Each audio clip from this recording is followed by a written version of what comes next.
हिमाचल प्रदेश का गौ श्रेणी के राज्य 1951 से 1956 के अंतर्गत कुछ प्रशासनिक सुधार किए गए। हिमाचल प्रदेश की प्रशासनिक सेवाओं की नियमावली को बार बार सुधारना पड़ा। इसमें सबसे पहले 1952 में, फिर 1955 में, 1963, 1967, 1971, 1976 और अंत में 1980 में इसमें समय की आवश्यकता के अनुसार कुछ परिवर्तन किए गए। विभिन्न विभागों के कार्य को सुचारू रूप से चलाने के लिए 1951 में कार्यपालिका के लिए नियमावली और सचिवालय निर्देशावली का निर्माण करके 1 जुलाई 1951 से इसे लागू किया गया। 2 वर्ष पश्चात जुलाई 1953 में इन नियमों को पुनः सुधारा गया। भारत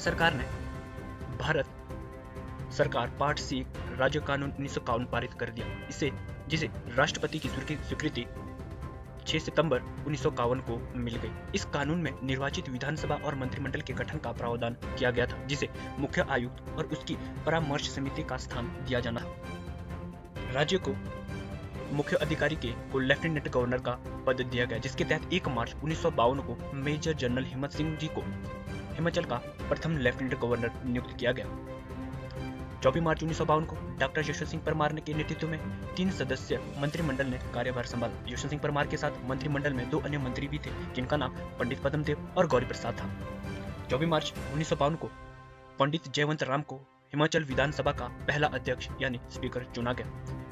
23 मार्च NC नंदी ने, जो भारतीय संसद में थे, विधानसभा के सचिव का पदभार संभाला गया। नंदी के पश्चात विधानसभा के सचिव ठाकुर चैतराम बने और 1952 में जनता द्वारा चुनी गई राज्य सरकार के गठन के पश्चात लोक संपर्क विभाग की आवश्यकता अनुभव हुई, जिसके तहत इस प्रकार 1954 में लोक संपर्क विभाग का गठन हुआ।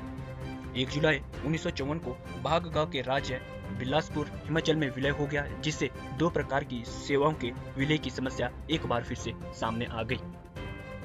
26 सितंबर 1955 को उत्तर प्रदेश कैडर के भारतीय प्रशासनिक सेवा के अधिकारी कुलदीप नारायण चन्ना ने मुख्य सचिव का पद संभाला और एक न्यायिक सचिव और एक विधानसभा सचिव के साथ साथ लेफ्टिनेंट गवर्नर के सचिव ने भी प्रादेशिक सेवाओं में पदभार संभाल लिया था। राज्य पुलिस को गठित करने के लिए उत्तर प्रदेश से भारतीय पुलिस सेवा के अधिकारी ए गुप्ता को प्रतिनियुक्ति पर लाया गया और 5 मार्च 1955 को उन्होंने पुलिस के महानिरीक्षक का पद संभाल लिया था। जिलों का प्रशासन वहां नियुक्त उपायुक्तों के हाथों में था। कृषि विभाग, जो अब तक वन संरक्षक के अधीन था, अलग कर दिया गया और डॉक्टर पुष्कर नाथ को पहला कृषि निदेशक नियुक्त किया गया। प्रथम पंचवर्षीय योजना में प्रदेश के लिए 5.64 करोड़ का बजट रखा गया था। सरकार ने वरीयता क्रम में सड़क निर्माण, शिक्षा, परिवहन, कृषि, चिकित्सा एवं स्वास्थ्य सेवाओं को रखा।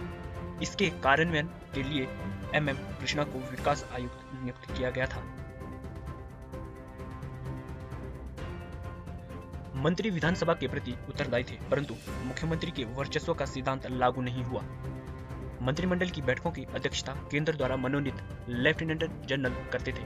इससे भी बढ़कर लेफ्टिनेंट जनरल और मंत्रिमंडल राष्ट्रपति के सीधे नियंत्रण में हुआ करते थे।